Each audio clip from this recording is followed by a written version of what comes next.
Hi everyone, I hope everyone doing great. मुझे उम्मीद है आप सभी अच्छे होंगे। तो मेरा नाम है पूजा राय और आज के इस सेशन में हम पढ़ेंगे basics of units and measurement. So मैं बार बार क्यों basics of units and measurement कह रही हूँ, क्योंकि ये टॉपिक यूनिट, डायमेंशन, मेजरमेंट, इन टॉपिक से बहुत सारे क्वेश्चंस, एक या दो क्वेश्चन तो पक्का ही नीट एग्जाम में आते हैं और इसके लिए हमें ऑब्वियसली बेस क्लियर करना बहुत ज़्यादा ज़रूरी है।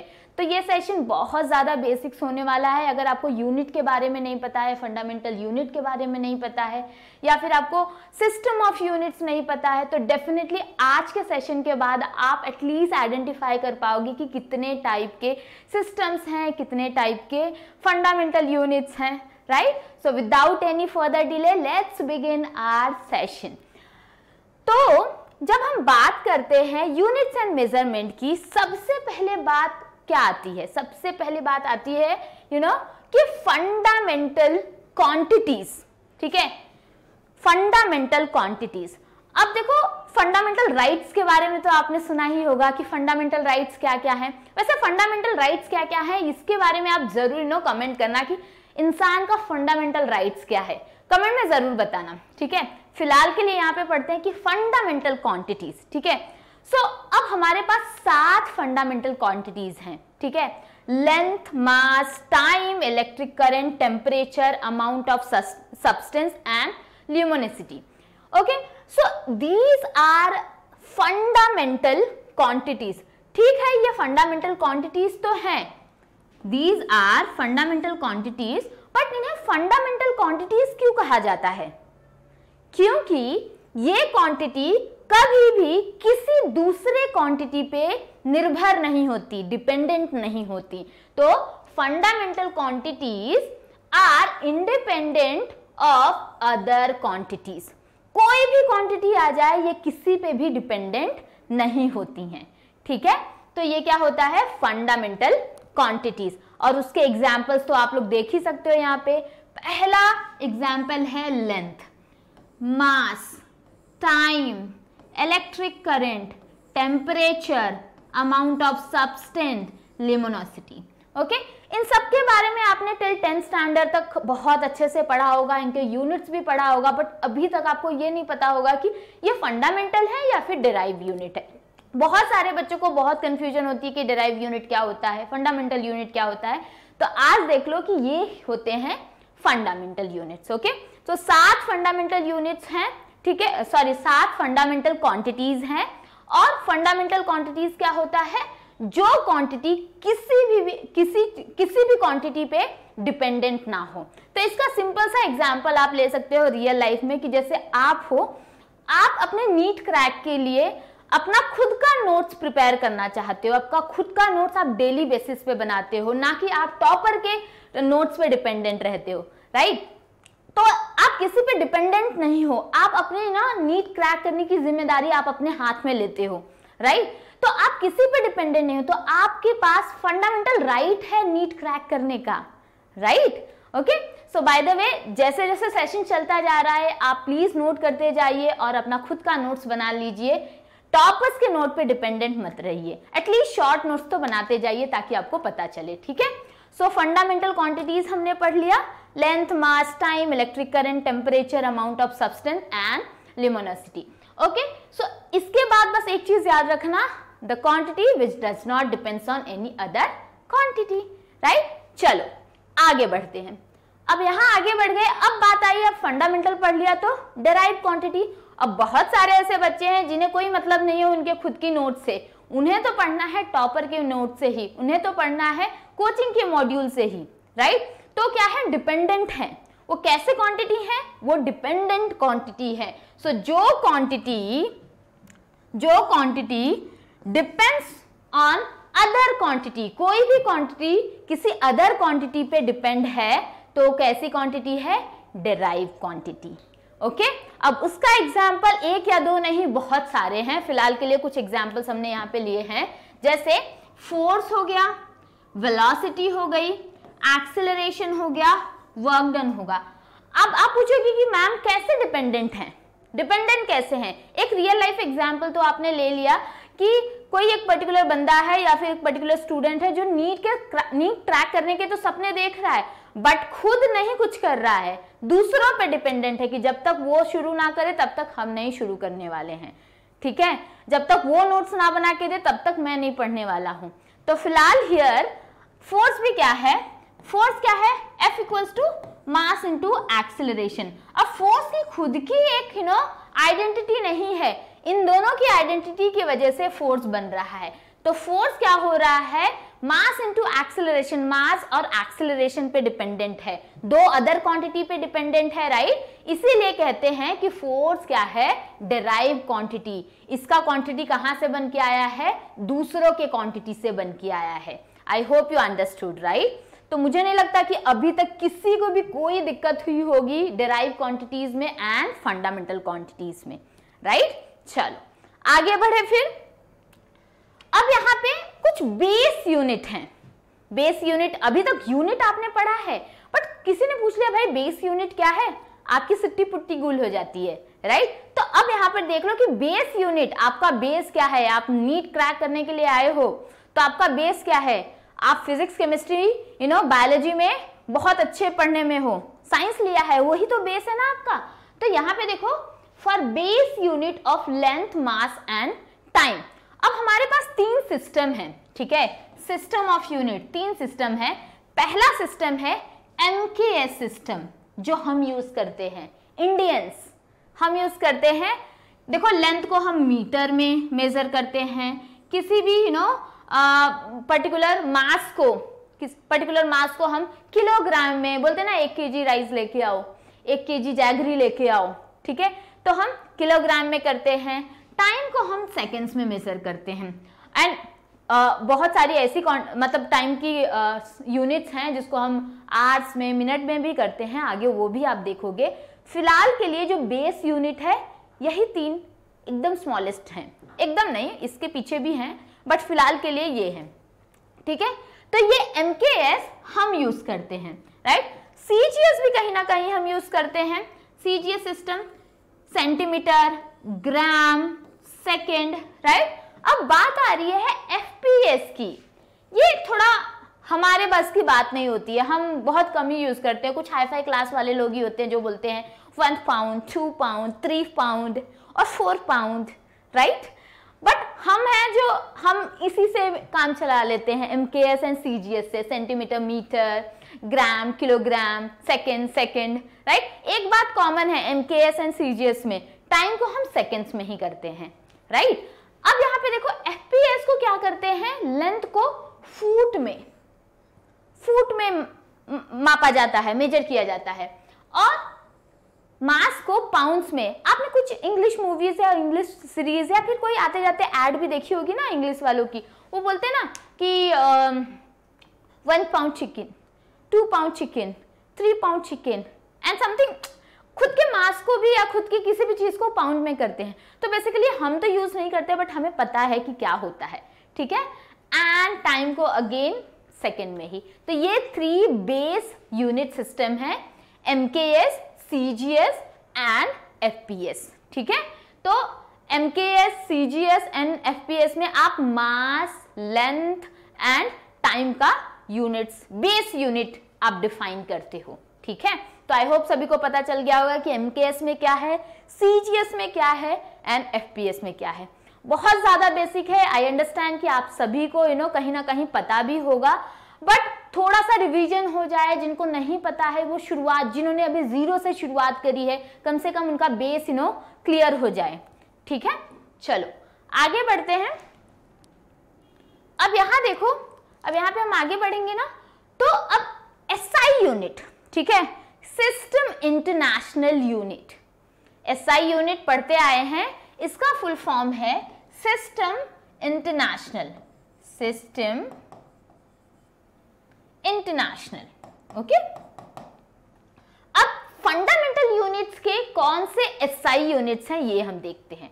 अब यहाँ पे आप देख सकते होंगे कि कुछ फंडामेंटल यूनिट्स जो हमने पढ़ रखे थे, 7 fundamental units, right. Length, mass, time, electric current, temperature, intensity of light and amount of substance, luminosity हम बोल रहे थे ना, वही इंटेंसिटी ऑफ लाइट है, ठीक है। अब इनके एसआई यूनिट क्या है, मीटर, लेंथ का मीटर है, मास का किलोग्राम है, एंड टाइम का सेकेंड है, एंड इलेक्ट्रिक करंट का एम्पियर है, and temperature kelvin, intensity of light luminosity, उसके लिए कैंडेला यूज करते हैं हम, and mole of substance, mole of substance के लिए हम मोल यूज करते हैं। अब इनसे काम नहीं बनेगा, इतने से काम नहीं बनेगा, आपको याद करना होगा इनके सिंबल्स, ठीक है। सो मीटर का आप स्मॉल लेटर में मीटर एम लिखते हैं, किलोग्राम का कैपिटल के एंड जी, सेकेंड का स्मॉल एस, कैपिटल एस लिख दोगे तो रॉन्ग हो जाएगा, ठीक है। एम्पियर का कैपिटल ए, हमेशा याद रखो जब साइंटिस्ट के नाम से एसआई यूनिट शुरू होता है वो कैपिटल होता है, ठीक है। And candela that is C D, ठीक है। केल्विन के, देख रहे हो ये दोनों साइंटिस्ट के नाम से शुरू हो रहा है, कैपिटल है, ठीक है। एंड मोल का स्मॉल एम से शुरू होगा, MOL, ओके। तो ये है SI units of fundamental quantities. So आप सभी को आई होप अंडरस्टूड हो गया होगा, समझ में आ गया होगा कि फंडामेंटल क्वांटिटीज क्या है। फंडामेंटल राइट्स तो आप सभी को पता होना बहुत जरूरी है। अगर आप सभी को अभी तक नहीं पता है कि फंडामेंटल राइट्स क्या होते हैं तो जरूर जाके फटाक से गूगल कीजिए और fundamental rights of human being जरूर सर्च करके देख लीजिए, और एक फंडामेंटल राइट्स ऐड कर लेना, क्रैक नीट। चलो आगे बढ़ते हैं।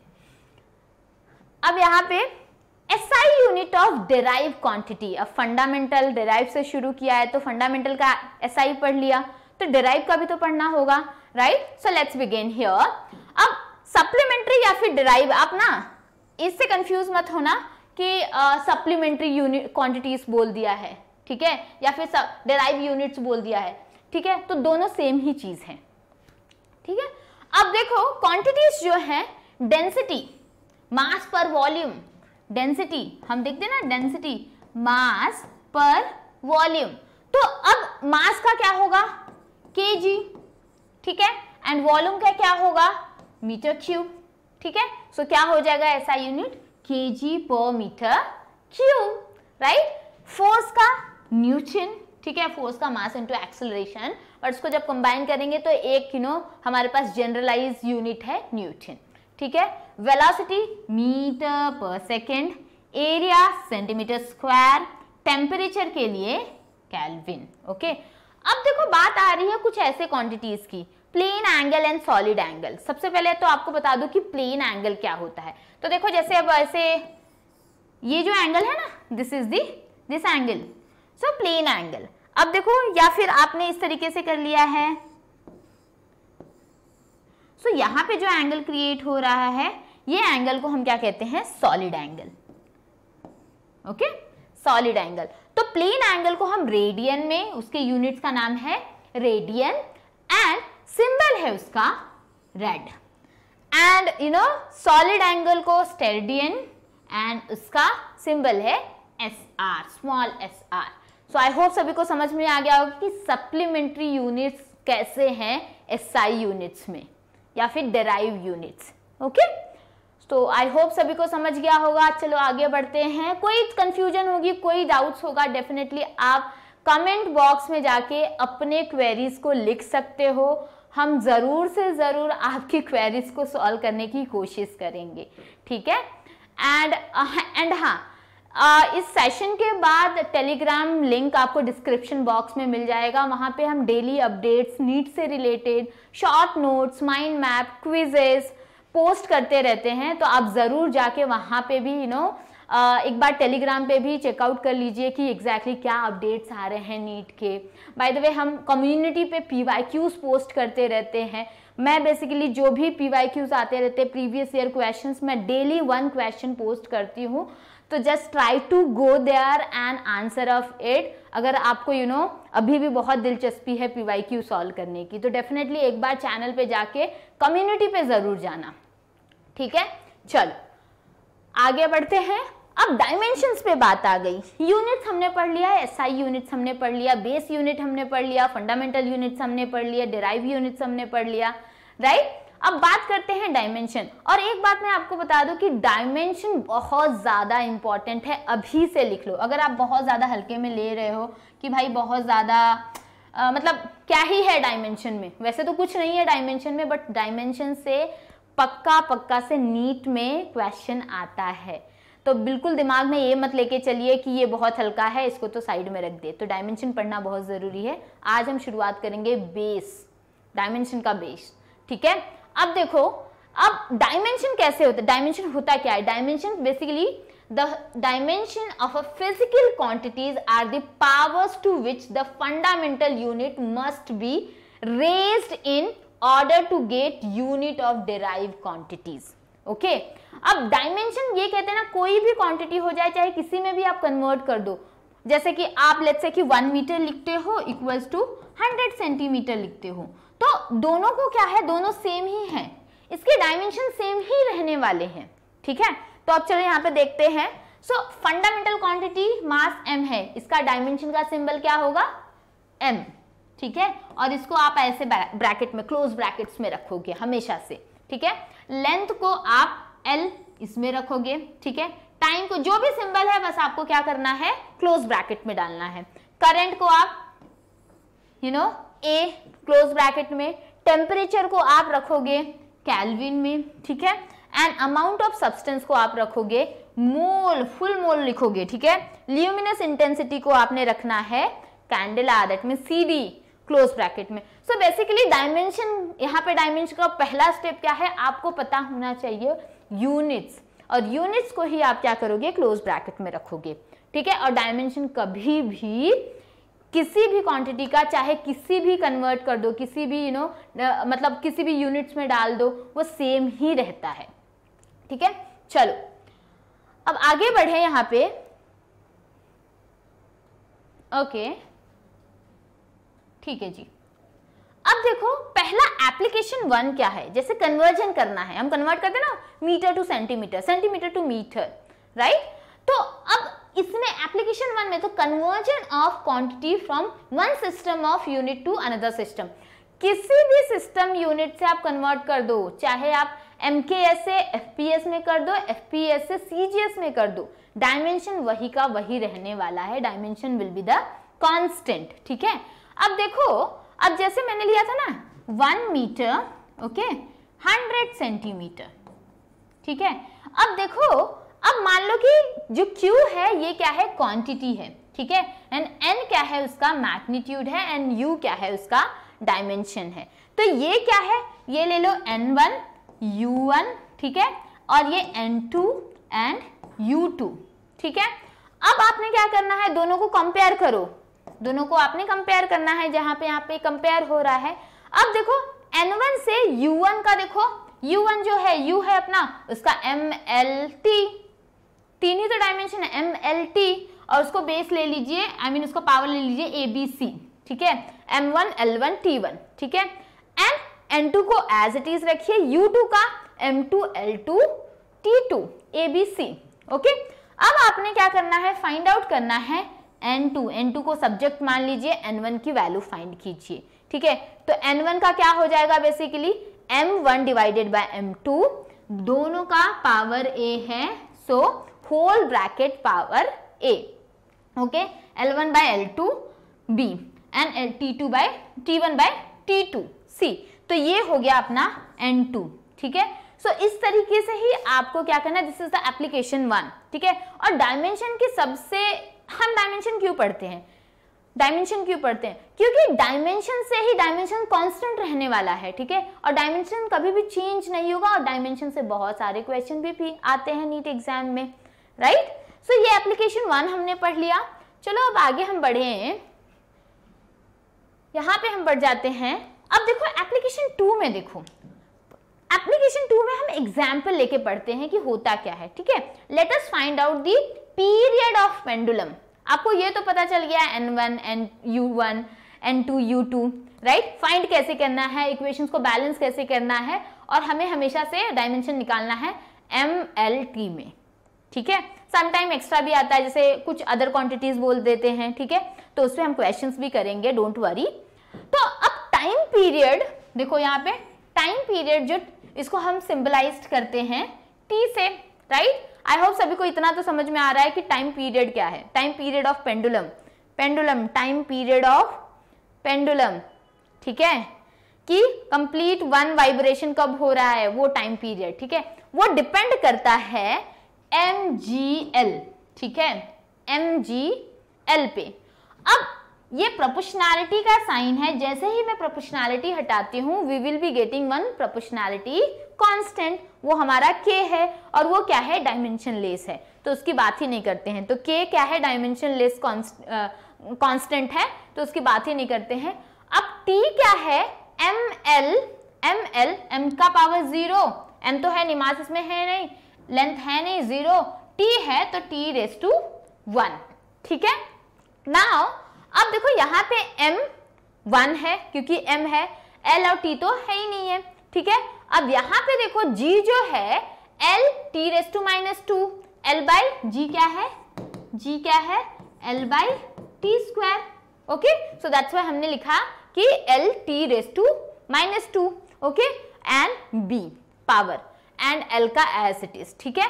सो टिल यहाँ तक आई होप सभी को समझ गया होगा। अब हमको क्या करना है, इन दोनों को इसको सिंप्लीफाई कर लेना है। m को एज इट इज लिखा, ठीक है। अब b वाले पावर्स देखो इसमें डिस्ट्रीब्यूट कर दिया हमने, ठीक है, lb plus c, okay, and t minus 2b। अब जैसे ही दोनों साइड को आप कंपेयर करोगे, कंपेयर करके यहाँ पे देखोगे a की वैल्यू देखो, यहाँ से a की वैल्यू 0, ठीक है, b की value that is again you know यहाँ पे अगर आ रही है तो 1/2 हो जाएगा, ठीक है, -1/2, एंड c की भी क्या हो जा रही है, 1/2, ठीक है। अब देखो यहाँ पे t एज इट इज है, k एज इट इज है, ठीक है, एंड m नॉट वैसे का वैसा, बट अब g क्या हो जानी है, g हो जानी है -1/2 एंड l 1/2, तो इसीलिए हमने क्या लिख दिया, k रूट ऑफ l/g। तो ऐसे हमें फाइंड करना है dimension of time period of pendulum, ठीक है। बहुत सारे ऐसे नो क्वेश्चंस जैसे जैसे आप सॉल्व करते जाओगे आपको समझ में आता जाएगा। थोड़ा सा शुरुआत में डिफिकल्ट लगेगा, that's not a problem, but जैसे ही हैंड्स ऑन प्रैक्टिस होगी आपको समझ में आने लगेगा चीजें यू नो। आपने सुना होगा कि practice makes people perfect, right. तो प्रैक्टिस बस अभी से करना शुरू कर दीजिए, टाइम बहुत है, आप यू नो पूरी, मुझे विश्वास है कि आप जरूर कर लोगे। चलो अब हमारी बात आ गई, हमने पढ़ लिया है टिल डायमेंशन तक, तो चलो अब हम ना कुछ क्विज कर लेते हैं। तो क्विजेस तो आपके लिए है, बट आपके साथ साथ मैं भी सॉल्व करूंगी, और लास्ट में आपको होमवर्क भी मिलेगा, आपको वो होमवर्क का आंसर भी कमेंट में करना है। और बाय द वे इस पूरे सेशन का पीडीएफ आपको टेलीग्राम चैनल पे मिल जाने वाला है, तो आप वहां से जाके चेक कर सकते हैं और पीडीएफ को डाउनलोड कर सकते हैं एज अ नोट्स की तरीके से, राइट। तो चलो इट्स अ क्विज टाइम। अब पहला क्वेश्चन हमारे पास यहाँ पे आ रहा है, the dimension of magnetic permeability, okay. अब ये क्वेश्चन आया है एम्स 2010 में, ठीक है। पीवाईक्यू की बात कर रही थी, पीवाईक्यू है मेरे पास, ठीक है। कुछ ऑप्शंस आपको दे दिए गए हैं यहाँ पे, ठीक है। मैग्नेटिक परमेबिलिटी, अगर आप सभी को याद है तो मैग्नेटिक परमेबिलिटी को हम म्यू नॉट से करते हैं, तो इसका हमने क्या करना है, यू नो, इसका डायमेंशन फाइंड करना है, ठीक है। अब किसी भी क्वांटिटी का यू नो डायमेंशन, किसी भी क्वांटिटी का डायमेंशन अगर फाइंड करना है तो आपका उसको इक्वेशन याद होना बहुत जरूरी है। और मैं आप सभी को अभी से बता दूं कि एटलीस्ट 20 डायमेंशन आपको रटे होने चाहिए, ठीक है। जो भी 20 डायमेंशन है अच्छे से रट लो, ताकि उसमें जैसे फोर्स का हो गया, वर्क का हो गया, किसी भी, ठीक है, उसका एकदम अच्छे से आप 20 डायमेंशन याद करके रख लीजिए, ठीक है। अब पर मैग्नेटिक परमेबिलिटी को हमको फाइंड करना है, चलो इससे बताते हैं कि कैसे फाइंड करोगे आप, ठीक है। अब देखो मैग्नेटिक परमेबिलिटी है ना, ये क्या है, कांस्टेंट है, कांस्टेंट ऑफ प्रोपोर्शनैलिटी है that exist basically, so that exist between magnetic induction and magnetic field. अब अगर आगे चल के आप पढ़ने वाले हो कि दो वायर्स के बीच में यू नो जो मैग्नेटिक फील्ड क्रिएट होता है उसमें म्यू नॉट हम फाइंड करते हैं, राइट। सो अब इनकी एसआई यूनिट क्या है, SI unit of permeability basically हम मेजर करते हैं हेनरी में, ठीक है, हेनरी पर मीटर, या फिर हम ऐसे भी लिख सकते हैं, आप सभी को इसमें बताने की जरूरत नहीं है, ठीक है। अब इसका जो डायमेंशन होता है, हेनरी का जो डायमेंशन होता है, ये होता है mL2T-2 A-2, ठीक है। तो अब जैसे ही डायमेंशन ऑफ मैग्नेटिक परमेबिलिटी करोगे डिवाइडेड बाय L, देखो अगर ये है इसके डिवाइडेड बाय मीटर है ना, तो दैट मीन्स मीटर का मतलब क्या है, L1 होगा, ठीक है। सो अब वही जितना भी आप सिंप्लीफाई कर लोगे तो आपको आ जाएगा mLT-2 A-2। तो हमारा कौन सा ऑप्शन आ रहा है, ऑप्शन नंबर 4, ठीक है। तो ऑप्शन नंबर 4 क्या है, राइट आंसर है। तो इसे थोड़ा सा आप प्रैक्टिस करो, ठीक है। थोड़ी चीजें डिफिकल्ट लगती होंगी, अगर जिन्हें समझ में आ रहा है तब तो बहुत अच्छी बात है, जिन्हें थोड़ी सी डिफिकल्ट हो रही है प्रैक्टिस करो भाई, जरूर मिलेगा आपको आंसर, तो जरूर मिलेगा, ठीक है। चलो ये क्वेश्चन हो गया, अब आगे बढ़ते हैं। अब देखो एक क्वेश्चन यहाँ पे है, that is what is the dimension of magnetic field B in terms of C coulombs. ऐसे भी क्वेश्चन, बहुत घुमा फिरा के क्वेश्चन, आपको सीधा सीधा प्लेट में दाल चावल नहीं मिलने वाला है। आपको दाल चावल तो मिलेगा बट दोनों मिक्स करके मिलेगा, तो आपको खिचड़ी खानी होगी, ठीक है। आपको डिफाइन करना है कि आप उसे खिचड़ी कंसीडर करते हो या फिर ऐसे ही फेंक देते हो, या फिर उसको प्रॉपरली दाल चावल समझ के खा रहे हो। तो अब देखो ये क्वेश्चन आया था एम्स 2011 में। अब इसमें बोल रहा है कि आपको फाइंड करना है मैग्नेटिक फील्ड B की वैल्यू, B का डायमेंशन, बट इन सीधा सीधा नहीं, in terms of c, in terms of c. कितना खुरापाती है देखो, ठीक है। तो आप फाइंड कैसे करोगे, कुछ यहाँ पे ऑप्शंस भी दे दिए गए हैं, ऑप्शंस को अभी देखो मत, ठीक है। अपने आंसर्स लाने की कोशिश करो, ठीक है। पहले तो इसको आपको इक्वेशन पता होना चाहिए, तो इक्वेशन कैसे आपको पता होना चाहिए यहाँ पे। अब देखो जो फोर्स होता है, हमें पता है कि force of particle moving perpendicular to the magnetic field, और उसका फॉर्मूला हमारे पास है F इक्वल्स टू QVB, ठीक है। अब आप इसको B को फाइंड तो हमें करना है, B को सब्जेक्ट मान लो, ठीक है। So B equals to F by QV, ठीक है।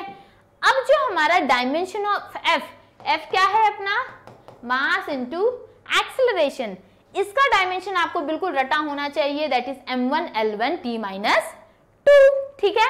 एंड डायमेंशन ऑफ Q को हम किस में मेजर करते हैं, कूलम, राइट। तो C1 m1L1T1, इसमें mLT में कुछ भी नहीं आएगा, तो C1, ठीक है।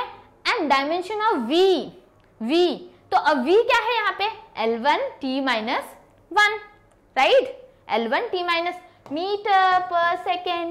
मीटर पर सेकेंड को L1 और डिवाइडेड बाय T, तो कैसे लिख सकते हो, L1T-1, ठीक है।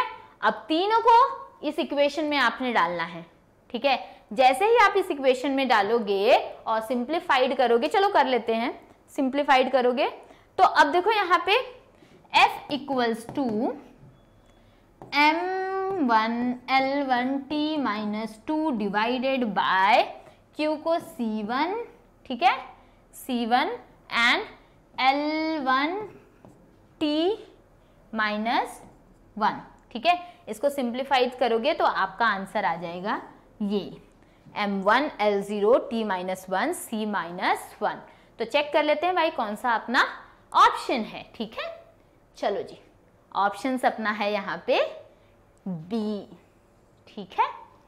तो ये दो क्वेश्चन थे जो एम्स में आए थे 2010 और 2011 में।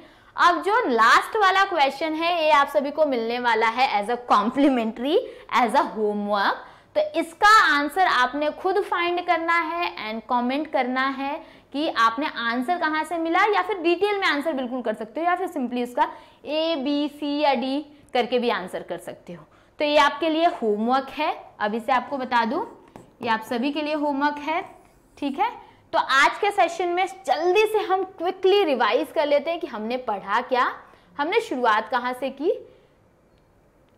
तो हमने शुरुआत करी थी लेट्स बिगिन से, और फिर हमने पढ़ा था फंडामेंटल क्वांटिटीज, आप तो एक्सपर्ट हो गए हो इसमें, जो क्वांटिटी डिपेंड्स नहीं है, ठीक है। उसके बाद हमने पढ़ा डेराइव क्वांटिटी, देन उसके बाद हमने पढ़ा base of unit system, MKS, FPS एंग्रोजियो को जमाने वाला, एंड CGS, एंड उसके बाद हमने पढ़ा SI यूनिट्स, ठीक है।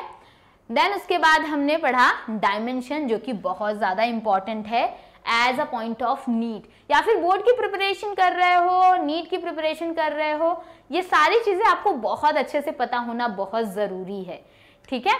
तो उसके बाद हमने कुछ क्वेश्चंस भी करे। आई होप आप सभी को क्वेश्चंस का अच्छे से पता भी चला होगा।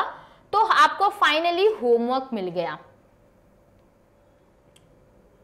ठीक है जी। तो ये है आपका होमवर्क। तो होमवर्क तो आपने करना है, बिल्कुल पिंकी प्रॉमिस करो कि आप होमवर्क करोगे और कमेंट बॉक्स में इसके आंसर्स जरूर करोगे, ठीक है। तो आज के लिए बस इतना ही। नेक्स्ट सेशन में हम शुरुआत करेंगे एरर से, ठीक है। मैं हमेशा से ये कोशिश करूंगी कि आपको हर उस बेसिक से पढ़ाने की कोशिश करूं, ताकि आपका बोर्ड का भी क्लियर होता जाए और नीट तो आप पढ़ ही रहे हो, ठीक है। तो आज के बस सेशन में इतना ही। बाय द वे, जाते जाते बस मैं आप सभी को ये कहना चाहती हूँ कि इस चैनल को आप सब्सक्राइब कर लीजिएगा फॉर मोर सच कंटेंट। और वेदांतु के जो चैनल है, we are the only who gives the very first update. तो चैनल को बिल्कुल सब्सक्राइब कर लीजिए, एंड मिलते हैं फिर नेक्स्ट सेशन में एरर्स के साथ। Bye everyone, till then take care, मिलते हैं नेक्स्ट सेशन में।